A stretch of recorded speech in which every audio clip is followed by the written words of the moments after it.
We reached there. We reached Kashmir on Monday. Right, right. Tuesday, we left for Pahalgam. Right.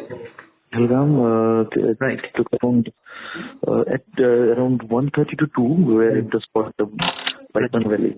Right. Okay. Right. So we were around 10 minutes.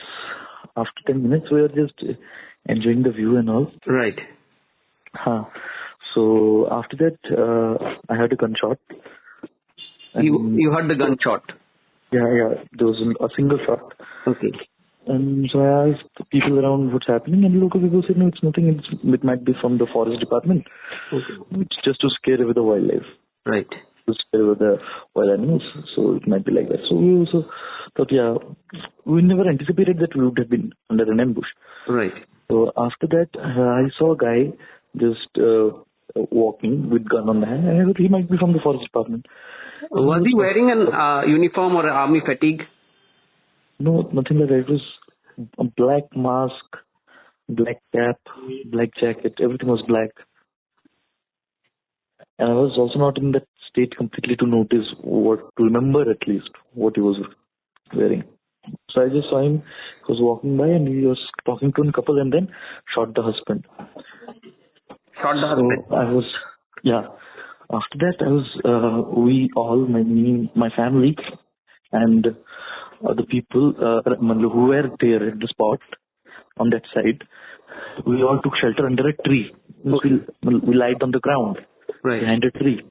Then he approached this group of people where we were there also. Right. And then he encircled us. Oh, there was a single guy. Okay. So he did roam around us. Right. And then there was a guy who was trying to lay down on the ground. Right. He was standing when that man came with the gun. Right. And he was shot dead. Right. Just one hand away from us. Right. And then he was roaming around, and we were always just chanting where everybody was chanting. Right.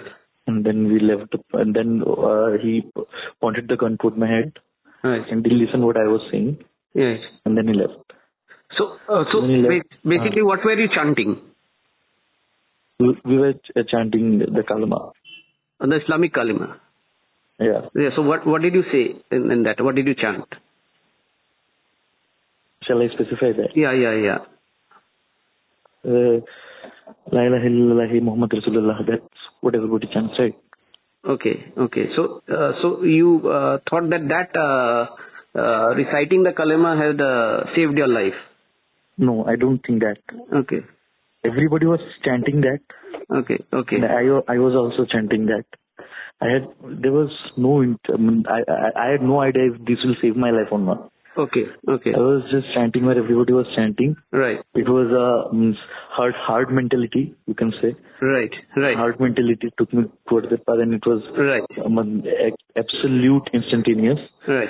And then he heard and he left. Right. It might or might not be. I'm not commenting on that. Right. I understand. Obviously, at that point of time, it would not. You were in complete trauma and complete, panic. Yes. Yeah, we were. He left. Then he went towards the other group mates. Okay. So we went toward another group and we left. Yeah. We also heard that some people, he inquired whether he was chanting Lord Ram or not, and he wanted to be very specific about what you were chanting. Yeah, he was shouting something like that while he was while he was moving around us. Yeah. In circles. He was like, "Kya puch raha hai? Kya bol raha hai?" He was inquiring like that. Okay. So he was speaking in Hindi only with you. Hindi, yeah. And could you make out from his voice, accent or anything whether he was from Kashmir or, No, sir. Okay. We weren't able to do that. Okay.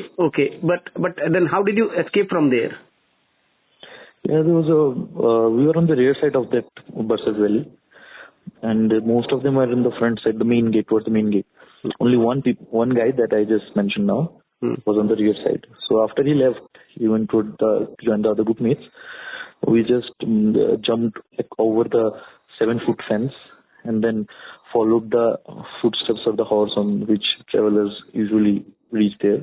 Right. At the Borsag Valley, and we then met with the local family and they showed us the path. So the locals helped you basically in this rescue? Yeah, they did. Especially actually you don't go there by foot, no? You go there by riding a horse. Yeah. So the people who took us there, means our horse guides, right. They came again searching us and they found us and they took us with them again. So they came back for us. Right. Yeah. But by that time, when you reached there, how many people were there? Like any estimates? It'll be difficult for you, but any idea of how many people were there in that meadow? How many people? The tourists? Yeah. The tourists were around, I guess, at least 400 to 500. Okay. And you only saw one terrorist with arms, right? No, I have seen 4. You have seen 4. But one of them came near you? Yes. Okay. And all 4 were firing in different direction, is it? Yeah, they were. Okay. And from there, from Pahalgam, finally when you escaped, how did you reach Srinagar? The travel planner, the driver who was with us, he was waiting for us. When we came down, he took us to Srinagar. Okay.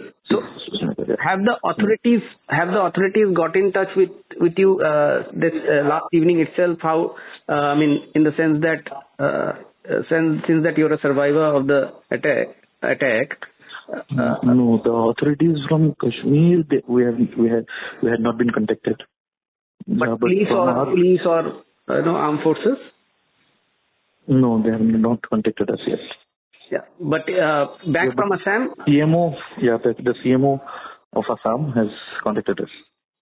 Okay, and so your scheduled departure from Kashmir was when? When were you coming? On Saturday. On Saturday. So you're coming back now tomorrow, right? Hopefully. Okay, so now that, but I'm sure it's something completely, you're traumatized, but you saw 2 people being shot in front of you. So, 2, 3 of it. So, what was going on in your mind or at that point of time when all this was happening in front of you? And I cannot explain in words what was going through. I was just hoping that at least the 3 of us can get out of there alive. There was another family with us when we were tracking down. A female and her child around 4 or 5 years old. They were stuck there. Right. There. She obviously the child she was very little, 4 years old. She couldn't cross the fence. Right. So then my son went back and crossed the fence and they were with us. Right. And the terror she was facing because she was completely separated from her family. Right. And they could not get in contact with them. Right. So the trauma she was facing, at least we were together, the 3 of us were together. Right. Mr. Bhattacharyya, thanks for speaking to us. Thanks for your time, given the fact that you are completely traumatized and the kind of thing which has unfolded. But what would be my last question is that that this kind of a barbaric attack has taken place. You are a survivor. Yeah. As a survivor, what do you want the government to do? What kind of response? Because the entire country is shocked. The entire country is protesting. What would you want from the government? I would want from the government that such incidents should not take place in the first place. If it's such a known tourist spot that this Borsag Valley is known as the mini Switzerland. So this is the mini Switzerland. It should have been guarded like that. The securities should have been there. It should be tight. Means no one should have dared to ambush the place in the very first thing. So that's only now lives have been lost. It cannot be measured, and nothing can be done to compensate that. So just the government should take the actions required to prevent any such incident in the future. Okay, Mr. Bhattacharyya, thanks a lot for speaking to us. I really appreciate your time. The fact that you're under such a trauma, still you spoke to us. Thanks a lot, Mr. Bhattacharyya.